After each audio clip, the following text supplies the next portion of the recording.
You know सबसे ज़्यादा मज़ा कब आता है स्टॉक मार्केट रिसर्च में?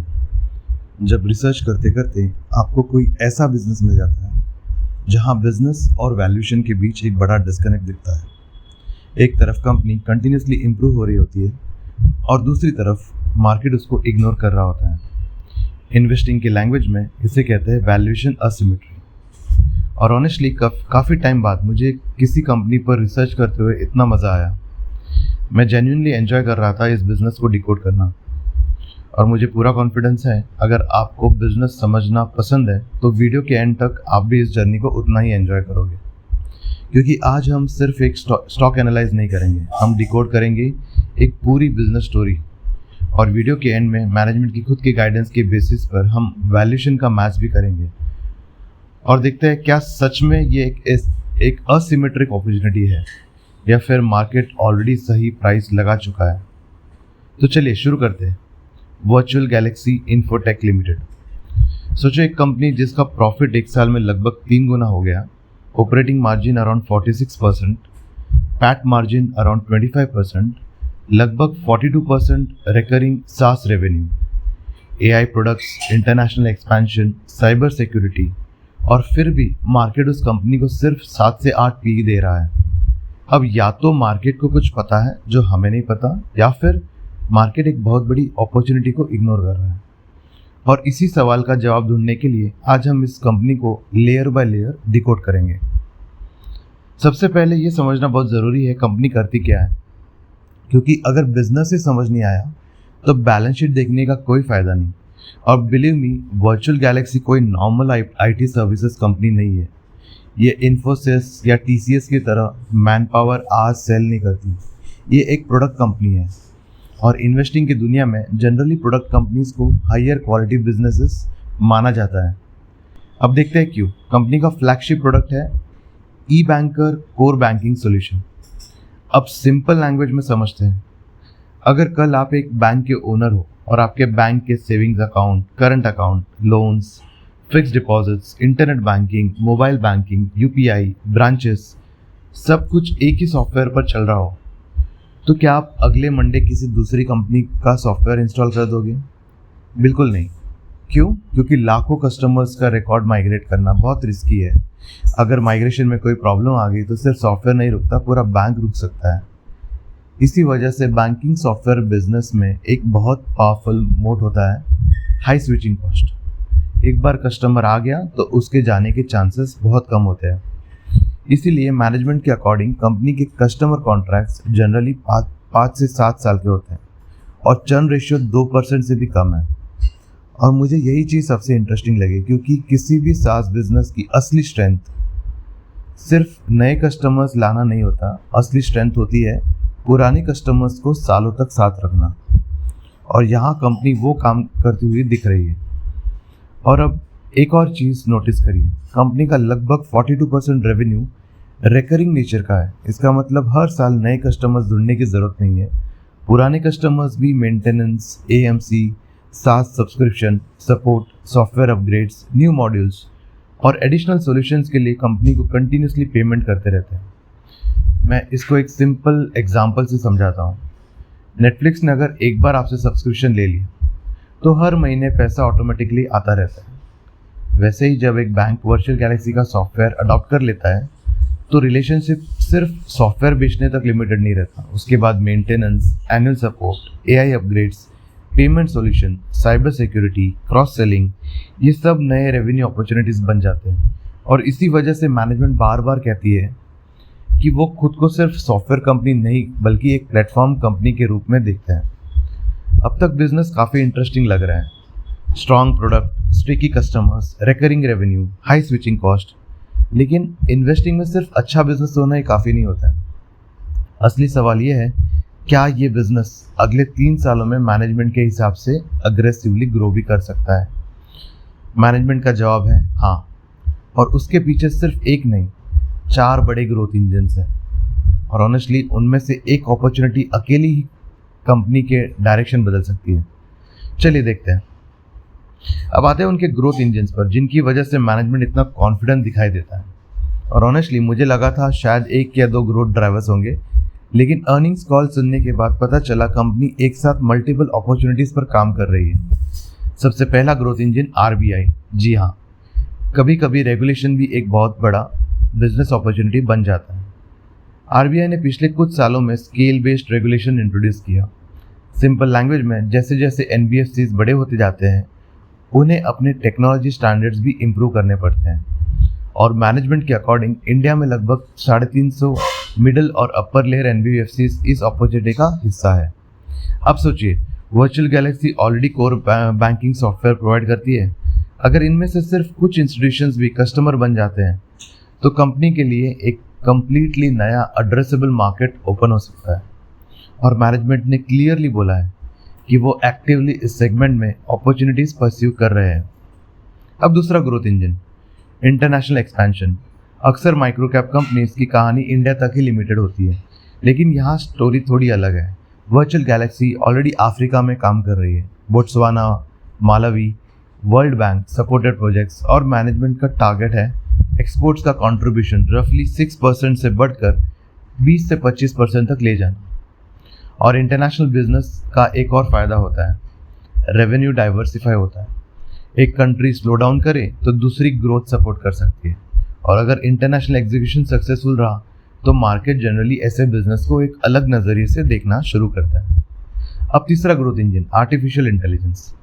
आजकल हर कंपनी एआई बोल रही है, हर प्रेजेंटेशन में एआई लिखा होता है, लेकिन इन्वेस्टर के लिए असली सवाल ये होता है, एआई सिर्फ मार्केटिंग है या बिजनेस को जेन्युइनली इम्प्रूव करेगा? यही सवाल मैनेजमेंट से अर्निंग्स कॉल में पूछा गया, और उनका जवाब काफ़ी इंटरेस्टिंग था। मैनेजमेंट का मानना है एआई उनके लिए थ्रेट नहीं है बल्कि एक टेलविंड है, और इसका रीज़न भी सिंपल है। कंपनी मैन पावर सेल नहीं करती, कंपनी प्रोडक्ट सेल करती है, और एआई उन प्रोडक्ट्स को और इंटेलिजेंट बना रही है। इसी डायरेक्शन में कंपनी ने अपना एआई प्लेटफॉर्म वर्चुअल वाणी लॉन्च किया है, जो बैंकिंग इकोसिस्टम के साथ इंटीग्रेट किया जा रहा है। अगर कस्टमर्स इसको अडॉप्ट करते हैं तो एग्जिस्टिंग क्लाइंट से ही एडिशनल रेवेन्यू जनरेट हो सकता है, और मुझे इसी चीज़ में सबसे ज़्यादा पोटेंशियल दिखता है, क्योंकि नए कस्टमर्स लाना एक ग्रोथ स्ट्रैटेजी होती है, लेकिन एग्जिस्टिंग कस्टमर्स को और ज़्यादा प्रोडक्ट्स बेचना वो होता है स्केलेबल ग्रोथ। और इसी बात से आता है चौथा ग्रोथ इंजन, साइबर सिक्योरिटी और क्रॉस सेलिंग। मैनेजमेंट का कहना है आज कंपनी का लगभग 90% रेवेन्यू बीएफएसआई सेक्टर से आता है, लेकिन अगले कुछ सालों में वो ग्रेजुअली इस मिक्स को डाइवर्सिफाई करना चाहते हैं। टारगेट है रफली 70:30, जहां बाकी कंट्रीब्यूशन आएगा cyber security, AI solutions, government digitalization और दूसरे टेक्नोलॉजी प्रोडक्ट से, मतलब एक ही कस्टमर को मल्टीपल प्रोडक्ट सेल करने का अपॉर्चुनिटी। इसी को बिजनेस की लैंग्वेज में कहते हैं क्रॉस सेलिंग। और ऑनेस्टली ये मुझे काफ़ी अच्छा लगा, क्योंकि जब एक कस्टमर ऑलरेडी आपके इकोसिस्टम में होता है तो नए प्रोडक्ट्स बेचना बिल्कुल नए कस्टमर एक्वायर करने से काफ़ी आसान होता है। और इसी वजह से मैनेजमेंट बार बार एक ही बात रिपीट करती है, we are building a platform business, सिर्फ सॉफ्टवेयर कंपनी नहीं।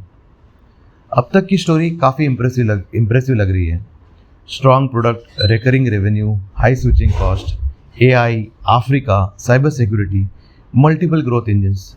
तो फिर मार्केट इस कंपनी को सिर्फ 7 से 8 पीई क्यों दे रहा है? अब आते हैं इस पूरी स्टोरी के सबसे कंट्रोवर्शियल पार्ट पर, और शायद इसी वजह से मार्केट आज भी कंपनी को सिर्फ 7 से 8 पीई दे रहा है। कैश फ्लो, प्रॉफिट स्ट्रांग है, मार्जिन भी स्ट्रांग है, लेकिन फ्री कैश फ्लो नेगेटिव दिख रहा है।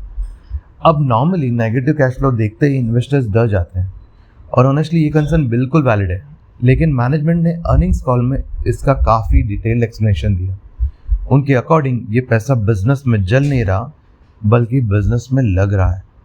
मैनेजमेंट ने बताया कि कंपनी ने approximately 100 crore long term assets में इन्वेस्ट किए। इसमें से लगभग 60 करोड़ बीओटी प्रोजेक्ट्स में, 35 करोड़ डेटा सेंटर इंफ्रास्ट्रक्चर में, और करीब 5 करोड़ जीपीयू और एआई इंफ्रास्ट्रक्चर में। यानी मैनेजमेंट का मानना है कि ये एक्सपेंडिचर आज का प्रॉफिट कम करने के लिए नहीं बल्कि फ्यूचर रिकरिंग रेवेन्यू क्रिएट करने के लिए। अब यहाँ एक बहुत इम्पॉर्टेंट बात समझिए, सिर्फ इन्वेस्टमेंट कर देना सक्सेस की गारंटी नहीं होती। अगर ये इन्वेस्टमेंट एक्सपेक्टेड रिटर्न्स जनरेट करते हैं तो आज का वीक कैश फ्लो कल की स्ट्रॉन्ग अर्निंग पावर बन सकता है। लेकिन अगर एग्जीक्यूशन वीक रहा या एक्सपेक्टेड डिमांड नहीं आई तो वही इन्वेस्टमेंट कंपनी के लिए बर्डन भी बन सकता है। और इसीलिए मेरे हिसाब से अगले 2-3 सालों में इस कंपनी का सबसे इम्पोर्टेंट मैट्रिक सिर्फ रेवेन्यू ग्रोथ नहीं होगा, बल्कि एग्जीक्यूशन। और अब आता है वो सेगमेंट जिसका शायद आप सबसे ज़्यादा वेट कर रहे थे, मैनेजमेंट गाइडेंस का मैथ्स। लेकिन उससे पहले एक छोटा सा डिस्क्लेमर, मैं जो नंबर्स दिखाने जा रहा हूँ वो मेरा टारगेट प्राइस नहीं है, मैं कोई प्राइस प्रेडिक्शन नहीं कर रहा, मैं सिर्फ मैनेजमेंट की पब्लिकली शेयर्ड गाइडेंस को सिंपल मैथ्स में कन्वर्ट कर रहा हूँ, ताकि हम समझ सकें कि अगर कंपनी अपनी गाइडेंस अचीव करती है तो वैल्यूएशन किस डायरेक्शन में जा सकती है। अब मैनेजमेंट का कहना है कि अगले लगभग 3 सालों में कंपनी अप्रॉक्सीमेटली 500 करोड़ रेवेन्यू तक पहुंचना चाहती है। साथ ही मैनेजमेंट ने अप्रॉक्सीमेटली 25% पैट मार्जिन मेंटेन करने की बात कही थी। अब सिंपल मैथ्स करते हैं, अगर रेवेन्यू 500 करोड़ होता है और पैट मार्जिन 25% रहता है तो नेट प्रॉफिट अप्रॉक्सीमेटली 125 करोड़ बनता है। कंपनी के रफली 2.5 करोड़ आउटस्टैंडिंग है, मतलब फ्यूचर ईपीएस अप्रॉक्सीमेटली 50 रुपए के आसपास हो सकता है। और अब शुरू होता है वैल्यूएशन का असली गेम। पहला सिनेरियो, मान लीजिए कंपनी मैनेजमेंट की गाइडेंस अचीव कर देती है, रेवेन्यू भी आ जाता है, प्रॉफिट भी आ जाता है, लेकिन मार्केट बोलता है हमें अभी भी भरोसा नहीं और स्टॉक आज की तरह ही सिर्फ 8 पीई पर ट्रेड करता रहता है। तो 50 रुपीज़ का ईपीएस और 8 का पीई मतलब अप्रॉक्सीमेटली 400 रुपीज़ पर शेयर। ध्यान दीजिए, इस सिनेरियो में कोई री रेटिंग ही नहीं हुई, सिर्फ अर्निंग्स ग्रो हुई है।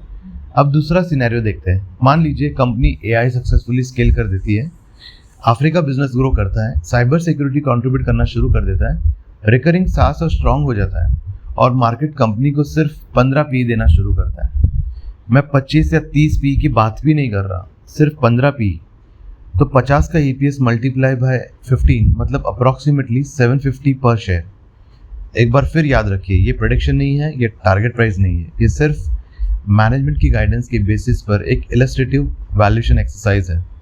अगर कंपनी गाइडेंस मिस करती है, एग्जीक्यूशन वीक रहता है या मार्जिन सस्टेन नहीं होते तो ये पूरा कैलकुलेशन बदल जाएगा। इसीलिए नंबर से ज़्यादा इंपॉर्टेंट है कंपनी का क्वार्टरली एग्जीक्यूशन। तो मेरा फाइनल टेक अवे क्या है? मेरे हिसाब से वर्चुअल गैलेक्सी कोई ऑर्डिनरी आईटी कंपनी नहीं लगती।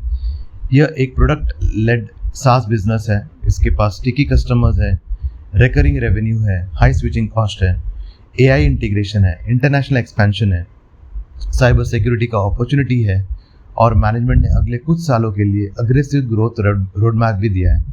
लेकिन माइक्रो कैप इन्वेस्टिंग में सिर्फ कहानियाँ काम नहीं करती, एग्जीक्यूशन काम करता है। अगर मैनेजमेंट अपनी गाइडेंस डिलीवर करती है, कैश फ्लोज ग्रेजुअली इंप्रूव होते हैं और नए ग्रोथ इंजन्स कंट्रीब्यूट करते हैं तो आज का वैल्यूएशन फ्यूचर में काफ़ी अलग दिख सकता है।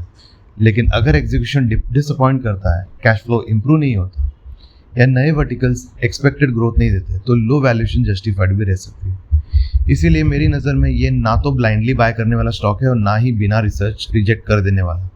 एक ऐसी कंपनी है जिसे हर क्वार्टरली रिजल्ट के साथ क्लोजली ट्रैक करना चाहिए, क्योंकि अगले कुछ साल ही डिसाइड करेंगे कि आज जो वैल्यूएशन असिमेट्री दिख रही है वो सच में अपॉर्चुनिटी थी या सिर्फ एक इल्यूजन।